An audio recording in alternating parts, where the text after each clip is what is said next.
Welcome, everybody, to your Badass Journey podcast. Today, I have Lori Lefcourt with me. Welcome, Lori. Having me on today.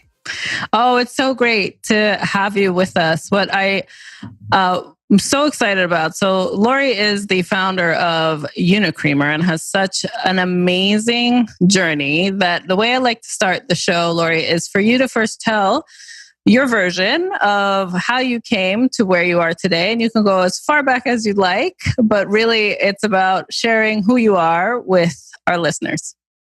Sure. Well, I guess I'm going to start with saying that, my story, and it's funny because I was just on a podcast where I had to go through my childhood. I know, Kareen, you're on the same one. And it kind of all ties in together. And being in my early 30s, it's funny. I never really thought too much into how that all tied together until now. So it's really cool to be on here and kind of summarize that. But as a child and growing up, I'm from the Midwest. I grew up in St. Louis. I was born in Chicago, but just middle income, average family, great parents, went to public school. It was a mostly Jewish school. I was an okay student. I think I did every single sport in the book. I was always very competitive, which I know is actually one thing that has made me be a pretty decent entrepreneur in my 30s is my competitiveness. I'm definitely not the smartest one in my class whatsoever. So when it comes to competing, that was kind of my thing. When it came to soccer, cheerleading, if you told me I had to beat somebody, I would do it. So growing up, I think that competitive nature kind of led me down this entrepreneurial journey. And I knew that from a very early age, I didn't want to work for anyone. And when I say early age, this was still in the early 90s when being an entrepreneur was still not that cool. It was get a really good job still. So I kind of felt like an outsider. And every time I would say I want to run a company, people would just call me crazy. And it wasn't an oppressive thing, which is crazy because now everyone wants to own their own thing. So yeah, I spent a lot of time thinking about that, but not really taking it seriously. And in college, that's when I really got that entrepreneurial kick. I went to Mizzou, so it was an okay college experience. I did the whole sorority thing. But I think I just felt very, very empty. And there was actually a show called LA Spray Tan on MTV. And so I was like, listen, this is a huge sorority town. I can knock out 60 girls within an hour in my mobile spray tan bus. And this is when I was 19. So I looked for small business funding at Mizzou. And I found a guy who said, I'll give you $2,000 for your truck and your equipment. And I'm like, yes, let's go. My roommate's name happened to be Ashley. My name is Lori. So we called it LA Spray Tan for Columbia, Missouri. So we kind of spent a year or two thinking about it, wanting to do it. And by the time graduation rolled around, we were ready to stay in our college town and be the LA Spray Tan girls. As it turns out, this investor who's actually done a few small businesses in Missouri gave me an ultimatum. And he was in his 50s. It was either to be with him or he's not going to give us the money. So I was devastated. And this was kind of my first interaction with male in charge, which is kind of funny that I ended up on Wall Street for the next 6 years. But that was my first dose of, holy shit, you are really trying to take advantage of me. So what happened was I decided to visit my best friend in New York since that whole spray tan thing fell through. I ended up falling in love with New York, so I never left. I had negative $40 in my bank account, but I got a job as a cocktail waitress. And I knew, like, when you're younger, you just have that intuition. You don't think about it as much. You don't have responsibilities yet. So I just kind of went out there. I wandered around the streets and I found a job in the meatpacking district as a cocktail waitress until I gave myself 3 months and I eventually got a job on Wall Street. one of the top brokerage positions at Cantor Fitzgerald. They were actually the firm that was most affected in 9/11. So I worked for a subsidiary of them for about 6 years. And that's kind of where I grew up, is Wall Street. And we can go into depth about this a little bit later. But, they're as lavish of the lifestyle was, and as grateful as I felt to be in this environment and to have this job where I got paid more money than I knew how to handle. I also was extremely miserable after about 4 or 5 years in, and I kind of lost who I was. I came in there and I was friends with the printer woman. I was friends with the janitor. I was nice to everyone. I was like, "Hi guys, my name is Lori." And people made me cry because of that. So I had to adapt to a person that I wasn't for the next 5 or 6 years. So that was really, really tough. And I think finally I met somebody when I was 26. I went to Israel, ended up meeting a man, and he kind of gave me the strength to finally leave Wall Street and try to pursue something I was passionate about. And while I was on Wall Street, because it started to affect my health, I started to gain weight. My self-confidence was plummeting. I didn't know who I was anymore. I started to pour my vegan protein powder into my coffee every day. I didn't know how important this was until like 4 years later. But it was really the reason how I got in shape, because all of this protein was actually keeping me full. I kept dumping it in my coffee as creamer. I wasn't reaching for pizza, for Indian food, for snacks all the time. And then 4 years later at a family function, my sister's like, "What are you doing? Why are you dumping this clumpy mess into your coffee?" And I'm like, this is my health routine. This is how I stay full, and it helps keep me focused. I don't know. I loved it. So we actually created something to help other people kind of kickstart their life or their health routine as well. So we created Unicreamer, which is a plant-based coffee creamer, and we launched in Chicago. So all of this kind of led up to this moment. We launched in March. We partnered up with Ben Higgins. I don't know if you guys watched The Bachelor, but we did a joint party with his company called Generous Coffee. And there are these little on-the-go protein packets that are filled with healthy fats.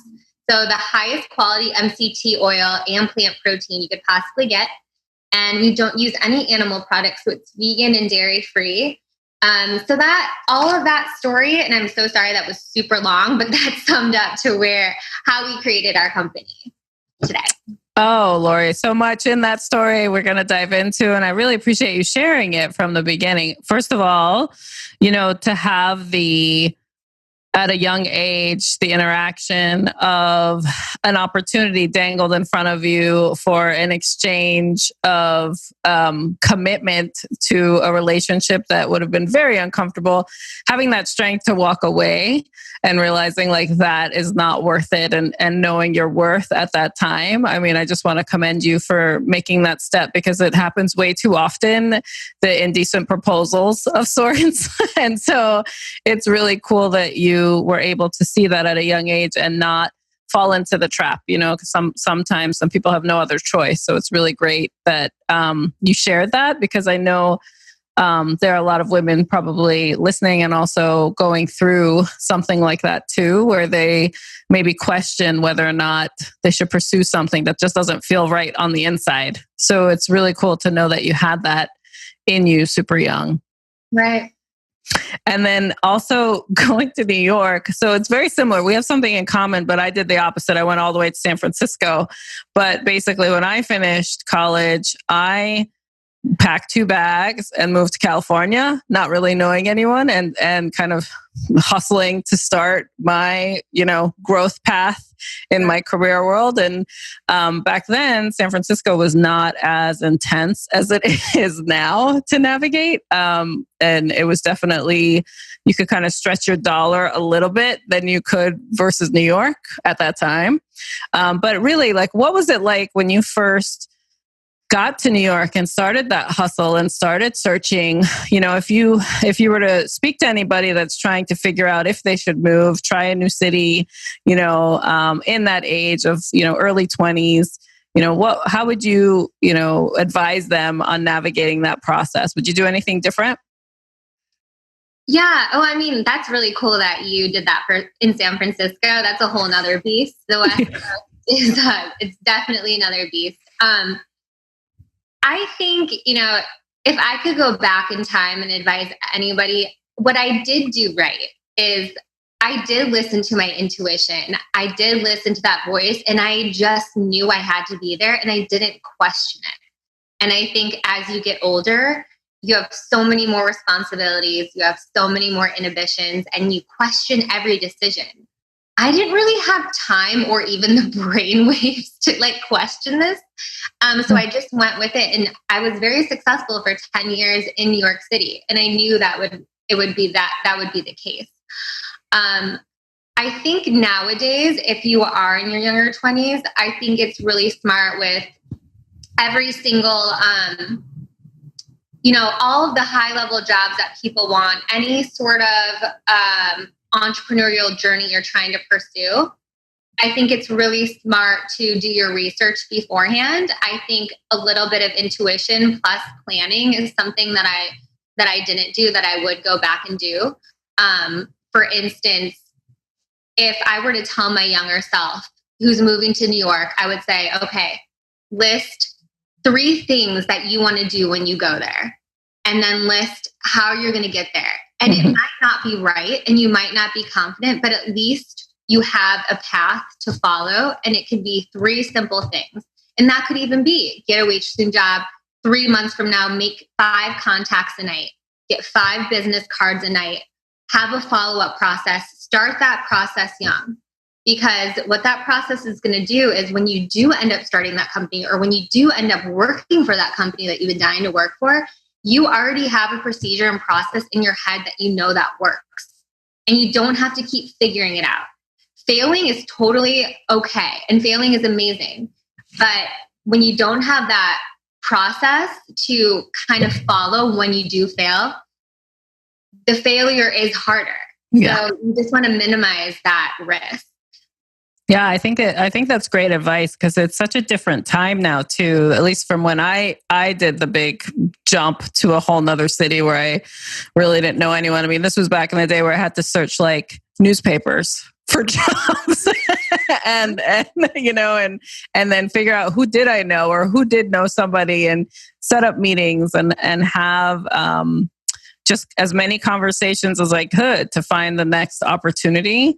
I think nowadays, you're right. There's such an amazing way where you can research, you can plan, you can even connect. These days, there are all sorts of events happening in every single city, state, wherever you're trying to go to research, and leverage who's there already, if you can, to learn how to navigate best practices for that specific town. Like, to network out in San Francisco is totally different than how I would manage things here on the East Coast, So it's really cool now with the internet, and you can search up anything and try and connect with anyone, right? And going even further, everything is so oversaturated. Every job everyone wants, every company, the podcasting world is now oversaturated. Trying to start a health company, we launched this in March. There's already 6 other competitors that started since we've launched. Wow. Every market is so oversaturated, so you can't really get away with going somewhere without a plan. Yeah. And that's just, fortunately, you have all of these tools at your fingertips to start something.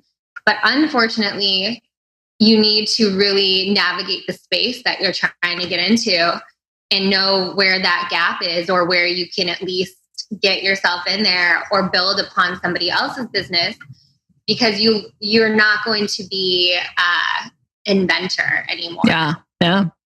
But I would also say, like, the other side that I'm seeing now in this day and age is that people think they know just because they're watching versus doing, and going to actually see these cities firsthand, do a short-term trip, like check it out, and navigate it with Airbnb, right? Like you can go visit and do it. And, it doesn't have to be as daunting, as like the way I did it, which was a one-way flight. And mine was actually a two-way flight. I just never got on the next one. Nice. So as we jump ahead then, when you did do the work on Wall Street, what type of job did it ultimately turn into? Like, what was the work you were doing there?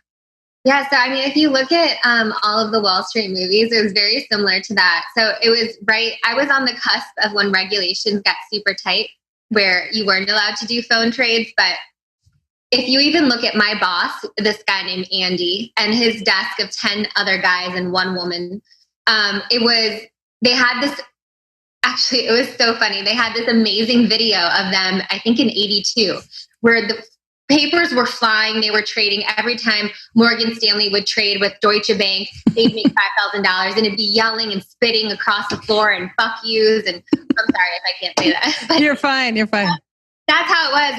It slowed down a little bit. I started in 2010. So we were still trading over the phone. So essentially I was a broker for interest rate swaps, which probably makes no sense to most people, but it's almost like being a broker to a house. I'm just trying to find my banking clients the right rate to trade on. And then they can either make money or lose money on that spread. But I'm just giving them, that number that their counterpart should give them and meet in the middle. So that was essentially my job. And then when regulations got tighter, we weren't really allowed to do trades over the phone. It all had to be on a computer. So I was poached by the competing company, and we started an electronic trading platform where banks from all over the world could trade on an auction that we put together that ran for 5 minutes. So I covered Brazil, Mexico City. I was in a few times, London, which I had to be up at 4:30 for, which was awful.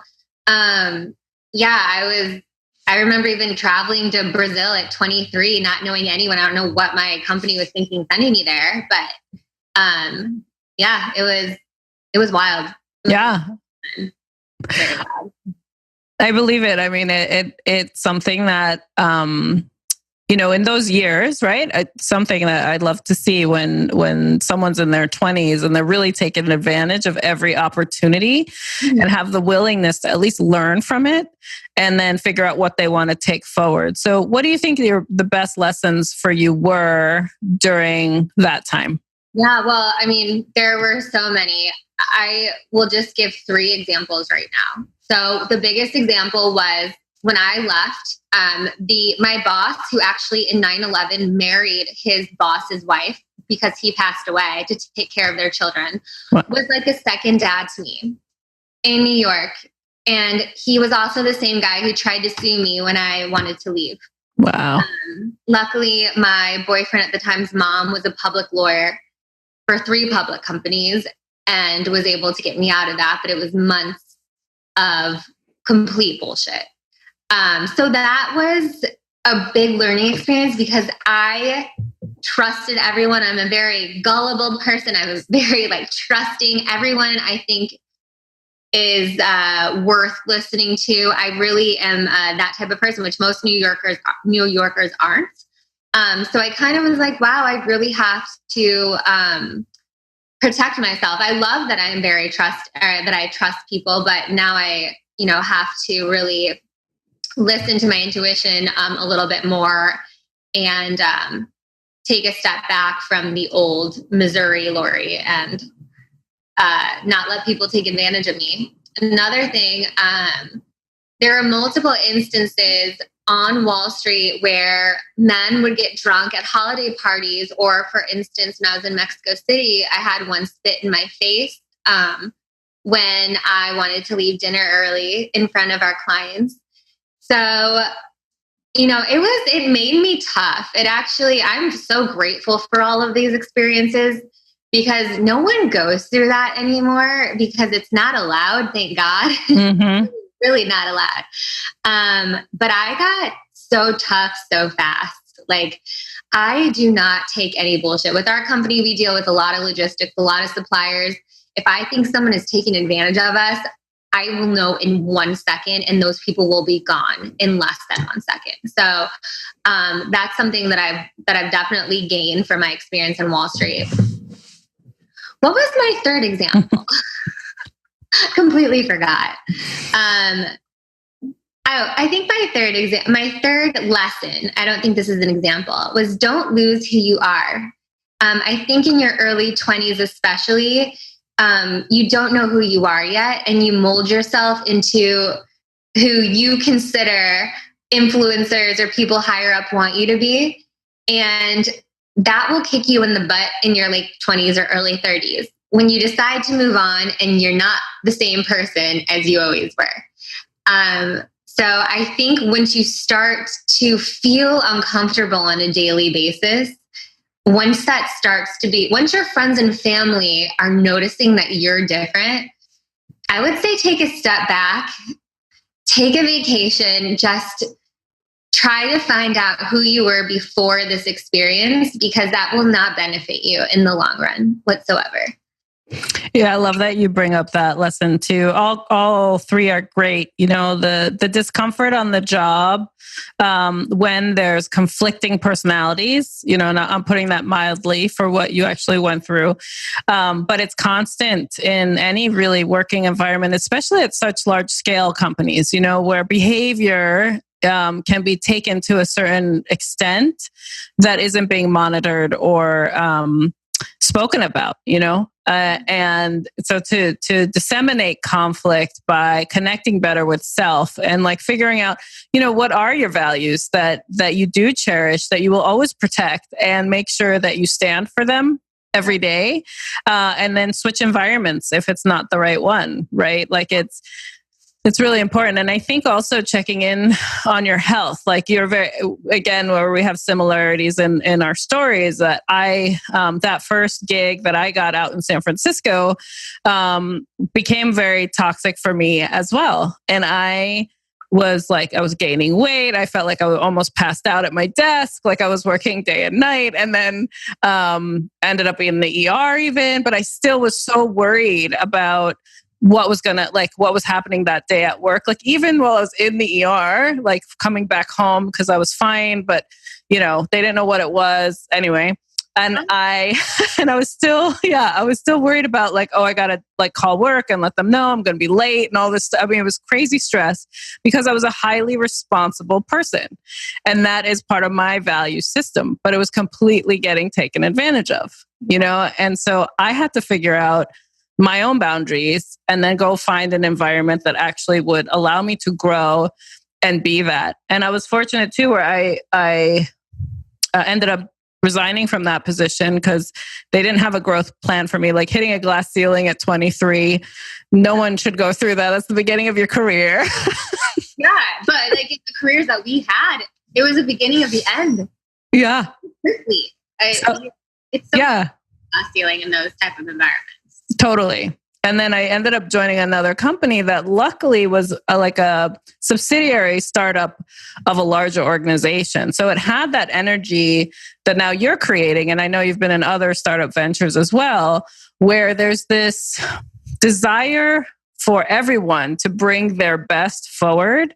And then let's see what we can work with. Right. So tell me how you jumped into your entrepreneurial life and, you know, decided that now it's time. I know the product discovery of Unicreamer, but truly to decide to make it a company, a business, and put that forward. What was that like when you started to decide to be more entrepreneurial? Yeah, well, my whole entire life, I've been coming up with ideas. I would call my sister on a daily basis and tell her about my new Cinegym idea or my new like popcorn couch. I mean, literally the ideas were always flowing out, but I would never do anything about them or act on them. It was not in my family to do anything like that. You know, you got a good job and that was it. But I really did want to start doing. I wanted to start executing, and I didn't know what I wanted to do. but I knew that I wanted to get started. And I think this is where everyone gets lost, because when you know that you want to live a life that's more passionate, the hardest part is, what am I going to do? But you are not going to figure out what you're going to do unless you try to do things. So what happened was, I didn't know what I wanted to do, but I knew that pouring that protein in my health and fitness were starting to really we're starting to like take a huge stronghold like onto my life, what I want to do. So I'm like, maybe I want to start a personal training company. So right after Wall Street, I went through an Equinox course, hated it. So then I was like, you know what? That's not it. So then I was like, I want to start my own real estate company. Hated that. I was actually on $1 Million Listing one episode. I was on the Sirhan team. So that was interesting. Not my cup of tea, especially in New York City. So, I was getting closer and closer to finding out. I knew that I liked the independence. I felt good about that. I was like, okay, let me list out 5 things that I'm passionate about, and then 5 things that I'm really good at. So the top of my list was animals. I loved animals. I loved the healing bond between animals and people. That was number 1. Number 2, I liked talking. I don't know. I'm a Jewish girl and we don't shut up sometimes. So I put these 2 things together and I started a podcast called Hound Vibes. And when podcasting just started, and I was interviewing $1 million entrepreneurs in the pet industry. Actually, really cool businesses. I actually interviewed a dog walker in La Jolla who had $1 million dog walking company and went on to make a competing app with Rover. I interviewed a few rescues who got over 100,000 followers on Instagram who were able to now make bank because of their Instagram followers. So it was a really, really interesting journey. And I learned a lot from doing that podcasting. I found the CEO of a company.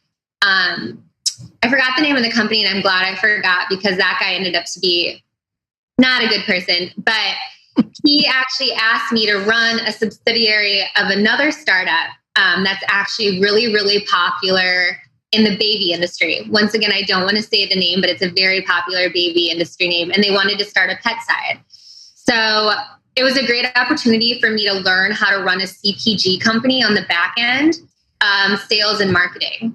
So I spent a year running sales and marketing, but it was really only me and one other guy. So I had to do everything anyways. So that was really great experience. To be honest, I really sucked at it and we had no support, but I knew how to do everything at this point. And I realized that I hated the pet industry. Like, no one is in it for the pets. It's actually just like the food industry. It's a big business. So I was a little lost. I wasn't happy, but I knew that I loved running this, but I didn't know what I wanted to do. And it was at that family dinner 4 years later where my sister saw me pouring the protein shake in, and we said, that's it. And we started a week later. We just started researching manufacturers. We were like, let's just execute on this. So we started doing it. We didn't know what we were doing. We just started Googling, and that was it. And what was your sister's background that you both decided you would partner in business on this? Yeah, she wanted nothing to do with any of my endeavors ever. She was always in sales. She killed it in medical sales and logistics sales in Chicago. She was a lot more down to earth than I am. I think I can rule the world, and she's like, get back down to earth. But when she saw I was doing it and she saw how it kind of changed my personality and my body and my whole life regimen, she was like, we need to help people with this. She felt the passion in helping. And also the fact that it was vegan, it kind of tied in our love for animals and promoting this vegan product. Because now we were able to partner up with a lot of the shelters in Chicago. So it kind of combined our love for animals and our love for health and fitness all in one. It was perfect. Yeah, it is great. And you do have a give back side to your business too. Tell us a little bit about that. Yes. Everything we do is mission driven. I think that's why we get through our really hard, rough days is because we know we're doing this for something bigger. Any startup, especially in the food business, the model looks like this in terms of debt. And then in terms of profitability, it's like this until you finally hit it. So we wanted to obviously be able to give back right away, but we knew we would never have the profits within the next couple years to do that. So instead, what we did was we found a way to help set up shops at a lot of shelters and help them and help support their business until we could actually support theirs. And we also partner up with companies that can afford to give back. And that's where we donate a lot of our product to their events. And that's why we teamed up with Generous Coffee. They actually give back to women in third world countries and help them find jobs. So we're like, yeah, it's not animals, but this is like one of the most insanely amazing charities that I've ever heard of. It's helping women get jobs in these third world countries where they clearly don't have the freedom that we have here. So that was a no-brainer. So we found different ways to give back in our very early stages of business. I think that's great because when you have a mission-driven business, it does get you through the hard times. You know, as an entrepreneur, especially running a food and beverage product, it's a challenging market to be in for sure. It is so rough. Like every single aspect, every day is a new nightmare. I'm not making this up. I love what I do. I would not change my life, but every single day we'll have a company lose a third of a product. We'll have our shipping company not ship any orders for a week. We will have a store selling our single packet at $10. It's never ending, but at the same time, like the fact that we have this mission that we go back to every single day keeps us going. And then we have some amazing advisors, like Chris Harder is one of our advisors. We have some of the RX guys helping us too. They had a really, really big year a couple of years ago. So yeah, we have some really awesome people help guide us when times get rough.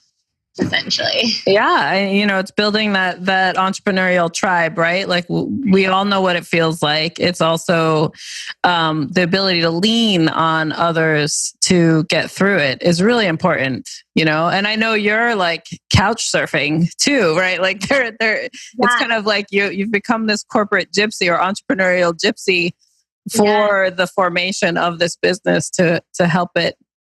Oh my gosh, that is one thing that I will tell people. Okay, so I went from a cushy lifestyle on the Upper West Side, literally right by Central Park, back to living with my sister in her bedroom, packing orders in boxes at 4 a.m. So any advice, and this is another piece of advice, if you are looking to get into business and you are working a full-time job, save your money. I did not do that. I was making Wall Street money and it was gone in a year. Yeah, Manhattan can siphon your wallet really quickly, though. It is part of the fees of living in the city. There's so much eye candy to that calls you to keep up with the pace of New York. So it makes sense. But I love that advice because saving and for the investment you want to make in the life you want to have is so important. Yeah. I think especially now, New Year's kicked off and it's like people always put the goals of what they want to earn, but it's rare that they put the goals together on what they want to invest in order to take their life, their business, their everything to that next level. And then the other thing I also have added recently in my own kind of strategic planning for the year is like, how much do I actually want to contribute this year? So that give back model that you have, to also align not only revenue goals for a business, but what's the contribution goal? Like, can you make that 20% of your business actually give back? Or what would that look like? And that's actually what keeps you pushing, which is really cool. Yeah, you're so right. Investing in yourself. I mean, I didn't know you at the time. And if I would have known you, I would have invested in you as a coach. I hired a business coach right away while I was still working. who could help me adapt that mindset again, to start a business. And he helped in some ways and he didn't. I think it's really also important to make sure that, you're going with the right coach that's a fit for your personality. But I think, yes, investing in a coach or a mentor is 100% essential. And that's one thing that a lot of people don't do. I actually just had a girl reach out to me. She's a friend in LA and she's a year younger. And she hates her job. She doesn't want to leave LA, but she's kind of in this standstill of life where she wants to start her own fashion company. Very smart, but, she feels stuck. Mm-hmm. I told her today, I was like, give yourself a 6-month plan. Don't quit your job right now. Don't. Yeah. I did. Give yourself a 6-month plan. Include a coach or mentor on there. Find one of those.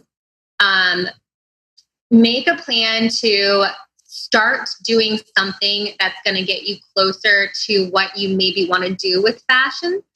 So whether that's starting a podcast, that could open up ideas, that could get you connections. You're already starting to talk to people in that world. Reach out to them, talk to them, find any excuse to talk to them. Find that 6-month plan and include a coach or a mentor in there. And then make sure that by month 6, you find your exit strategy and you're comfortable by then. And look at this plan every single day. And I think I wish that I had something like that when I was planning on leaving Wall Street. Yeah, it's a really great framework. Sometimes, though, when the environment is so toxic, you just need an out before you can actually see clearly, right? And, luckily you do have such a strong family structure. Like you could go back and visit with family and spend time. But I love that advice that you gave this woman who is, at the cusp of change, how to navigate the change. And what you literally laid out for her was a framework, a strategy to just at least get clearer on what it is in that she wants to go towards, to not feel so stuck. Because I always coach people to say, if you're in action, you're moving forward and you're learning, heading you towards what it is you really want. If you just sit there and think about it, and then think about it again, and then just like marry the story of what's not working and the fact that you're stuck, then yeah, you are, like you to be stuck. Yeah. I mean, and it's really tough because you have to put yourself out there. Like I think it's really easy to write things down and then sit on your couch and be like, well, I wrote down what I want. No, you have to go to these events. You have to have a plan when you go to these events. Yeah. Talk to people. You have to get them to sit down with you.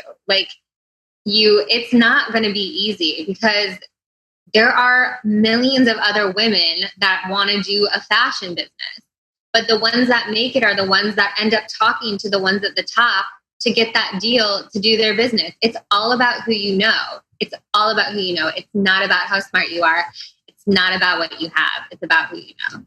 Yeah. And also I think how you show up, right? The relational connections that you can make with anybody in your network that is aligned with the direction you want to go in, right, is such, it literally changes the trajectory of what you can see happen. It's why we join masterminds, right? It's why we go to different trainings or events or, to connect with the people who've gone before us, because the story that, your soul is calling you to do is something that someone else has probably done.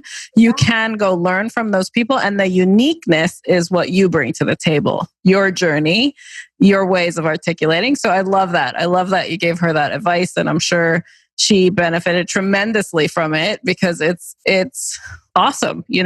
Anything we could do to help other people navigate through their journey. That's the best part of our own evolution. Yeah, it's very fulfilling to help people do what you've already done. And then, be a mentor. Yeah. Our mastermind where we have people who can also help us get to that next level too. So it's all kind of a ladder of giving ladder.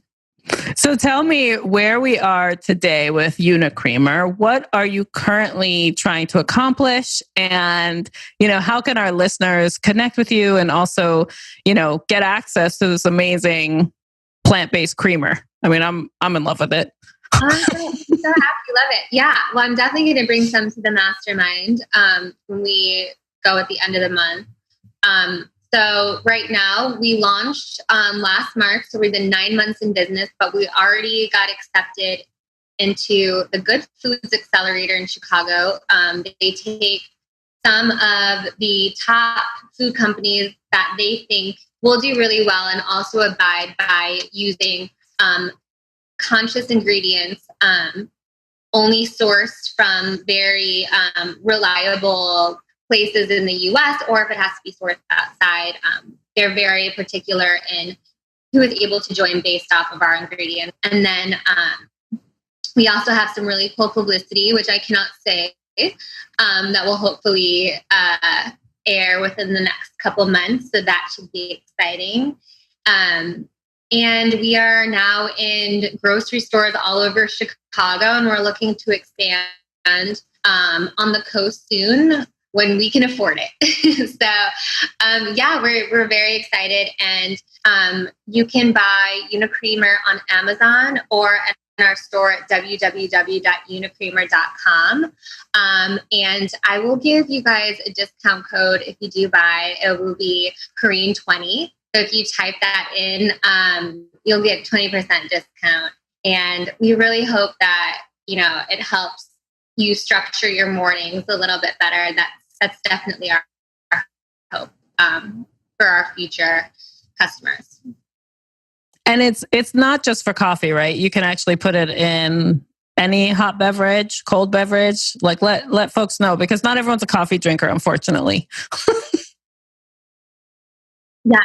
We have people putting our mocha, especially in tea, as a nighttime tea, so it's sugar-free.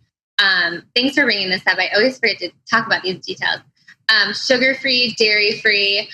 So it's a really good dessert that you can pour into your tea at night. I like it in jasmine tea. My sister likes it in peppermint tea. So it's a really great flavor. I know Lori Carter puts it over her yogurt and ice cream, the mocha packets.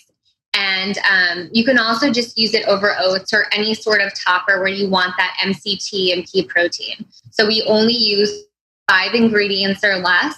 There are no additives in our creamer. So we're the only creamer on the market that doesn't have sugar, that doesn't have any additives whatsoever, not even silicon dioxide, with which a lot of companies will say our product's all natural, but they use one of the number one additives that is super harmful to your body. So we made the conscious decision to not use any of those. I think it's awesome. And I'm so excited to, watch your company continue to grow, but also the impact that I know you're having in this field of industry, but also just as, women partners in business, trying to put really great products out into the world. Like, it's going to go far, Lori, and I'm so excited for you. Thank you so much. Before we close out today's podcast, I always love to ask this question. How do you characterize a badass? Ooh, a badass is somebody who, no matter what situation, always acts with integrity and fairness and kindness. And when you're able to go into a situation and always keep those 3 things on point, I feel like that's where you're really a badass woman or man. I love it. Thanks so much for joining me today, Lori. It was great to share you with everybody. Yeah, thank you so much for having me.